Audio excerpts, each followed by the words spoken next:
دیکھنے کی بھی تمہیں کا طاقت عطا فرمائی ہے، اور اللہ نے تمہیں دل بھی عطا فرمایا ہے۔ وہی العقول الذی مرکزها القلب الصحیح، یہ اصل میں جو علم کا مرکز ہے نا صحیح معنی میں وہ دل ہوتا ہے۔ دماغ نہ ہونا تو بندہ زندہ رہ سکتا ہے، کتنے پاگل زندے ہیں سینکڑوں سالوں سے زندہ ہیں، لیکن اگر دل کی حرکت بند ہو جائے تو ختم۔ اذا صلح صلح الجسد كله واذا فسدت فسد الجسد كله، فبذلك اصل میں مرکز علم جو ہے وہ دل ہے۔ اس لیے اللہ پاک نے وکیل الدماغ والعقل به يميز بين الاشياء ضارها ونافعها، بعض کہتی ہیں کہ مرکز دماغ ہے، لیکن اصل بات یہی ہے کہ مرکز اصلی دل ہے، دل سے دماغ میں جاتا ہے، دماغ پھر فیصلہ کرتا ہے کہ یہ نفع والی شے ہے یا نقصان والی چیز ہے۔ وہذہ القوى والحواس اصل انسان، اور یہ قوات خمسہ جو ہیں حواس خمسہ آدمی کو آہستہ آہستہ حاصل ہوتے ہیں، قلیلاً قلیلاً کلما قبل زید فی سمعہ وبصرہ وعقلہ، جیسے جیسے بچہ بڑا ہوتا ہے اس کی قوت سامعہ قوت باصرہ اور عقل بھی بڑھتا ہے، حتی یبلغ اشدہ، 40 سال میں پھر بڑھوتری ختم ہو جاتی ہے۔ وَإِنَّمَا جَعَلَ تَعَالَىٰ هَٰذِهِ فِي الْإِنسَانِ لِيَتَمَكَّنَ بِهَا مِنْ عِبَادَةِ رَبِّهِ تَعَالَىٰ وَيَسْتَعِينَ بِكُلِّ جَارِحَةٍ وَعُضْوٍ وَقُوَّةٍ عَلَىٰ طَاعَةِ مَوْلَاهُ، اللہ نے تمہیں سمع بصر کیوں دی ہے؟ تاکہ تم اللہ تعالیٰ کی نعمتوں کو پہچانو، قدرتوں کو پہچانو، اور اپنے اعضاء کو اللہ کی عبادت میں لگا دو، اللہ کی فرما برداری میں لگا دیں۔ کما جاء فی صحیح البخاری عن نبی ہریرہ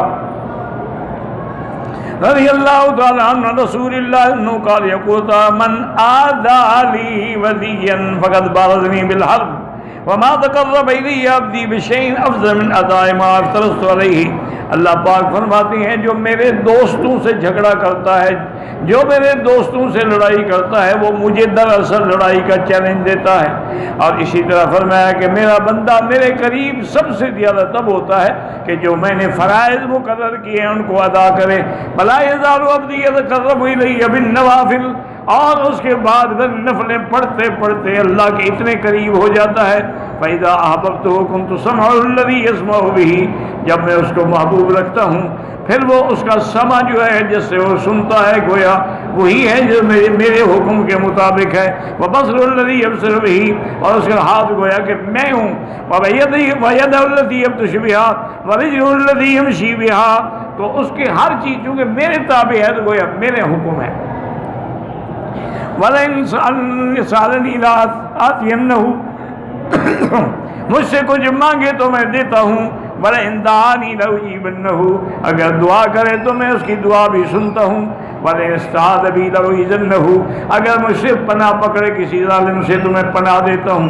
وَمَا تَرَدَّدتُّ فِي شَيْءٍ أَنَا فَاعِلُهُ ترددی بھی قبض نفسی عبدی المومن یکرہ الموت، اللہ نے فرمایا مجھے کوئی چیز اچھی بری نہیں لگتی، سب سے زیادہ یہ ہے کہ جب میں اپنے مومن بندے کی روح قبض کرنے کا حکم دیتا ہوں تو اس کو میں اچھا نہیں سمجھتا، لیکن میرا فیصلہ ہے وہ بدل نہیں سکتا ہے۔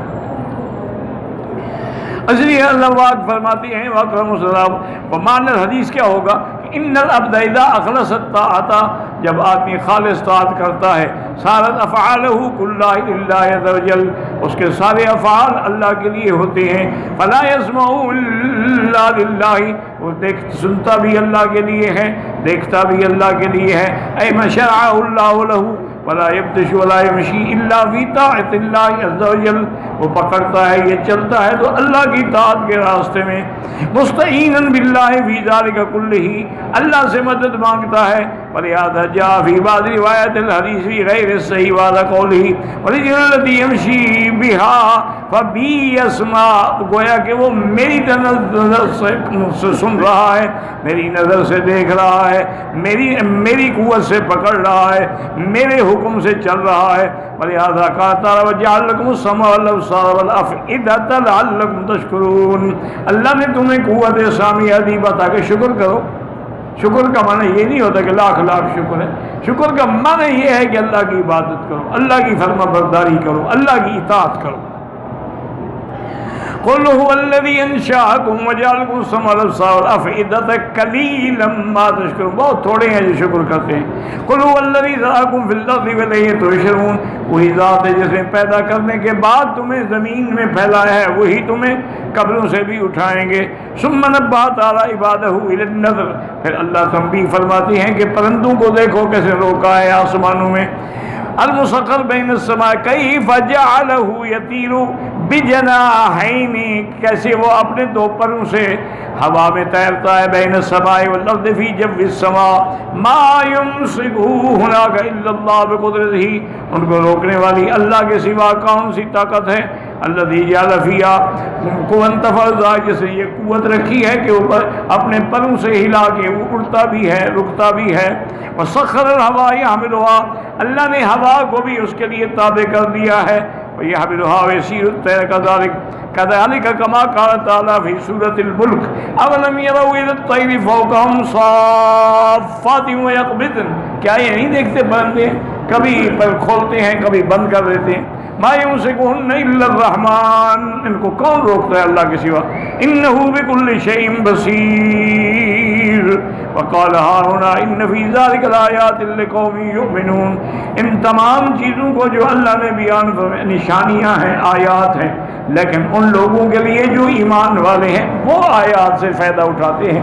کافر نے کیا فائدہ اٹھانا ہے, واللہ اعلم.